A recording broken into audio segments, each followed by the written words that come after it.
जो मेरा क्वेश्चन है ये है कि किसी भी औरत के लिए फाइनेंशियली इंडिपेंडेंट होना कितना ज़रूरी है? मेरे ख्याल से तो फाइनेंशियल इंडिपेंडेंट होना ही सबसे ज़्यादा ज़रूरी है। तो मैं ये सब बच्चियों को, बेटियों को, बहनों को, माँओं को ये मशवरा दूँगी कि आप कुछ भी करें, आप अपने सराउंडिंग में देखें कि हम क्या बेस्ट पॉसिबल कुछ भी क्या कर सकते हैं।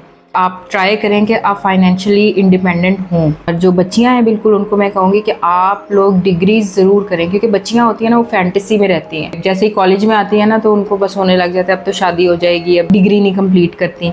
शादी is not the solution of every problem in life, या वो कोई फैंटेसी नहीं है। शादी एक बहुत बड़ी जिम्मेदारी है। शादी हो जाती है, उसके बाद क्या करेंगे आप? कुछ ना कुछ आपके अपने लिए भी होना चाहिए। जैसे एक हस्बैंड है, उसके पास एक डिग्री है, वो अर्न कर रहा है। अब ऐसे कुछ हालात हो गए हैं कि अब घर के तमाम अफराद को काम करना पड़ता है, तो उसके लिए फाइनेंशियली स्टेबल होना औरत का भी ज़रूरी है। कि ज़रूरी नहीं है कि आप बच्चों को घर छोड़ के जाके आप काम करें, आप ऑनलाइन काम कर सकते हैं। आजकल आपकी डिग्री बहुत ज़्यादा मैटर करती है। अगर डिग्री नहीं भी है तो इट्स ओके, आप कोई स्किल ले लें। मैं कुछ ख़वातीन को जानती हूँ जो कपड़े सीती हैं बड़े ज़बरदस्त किस्म, दे आर फाइनेंशियली इंडिपेंडेंट।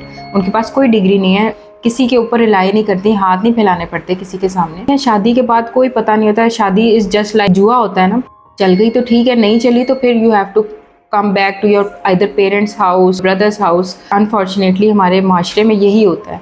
तो अगर औरत फाइनेंशियली इंडिपेंडेंट होगी तो उस डिसीजन में भी उसको हेल्प आउट करेगी कि शादी के बाद कुछ भी हो जाए आपको डिसीजन लेने में आसानी होगी।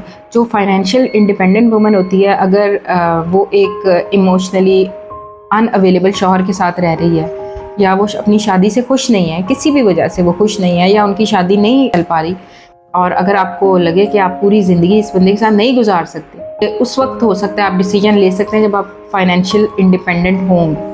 अगर नहीं होंगे तो फिर ऐसी ख़वातीन भी हैं जो 20-20 साल उसी के साथ रहती हैं। अगर आप फाइनेंशियल इंडिपेंडेंट होते हैं तो डिवोर्स लेने में भी आपको हेल्प आउट होती है।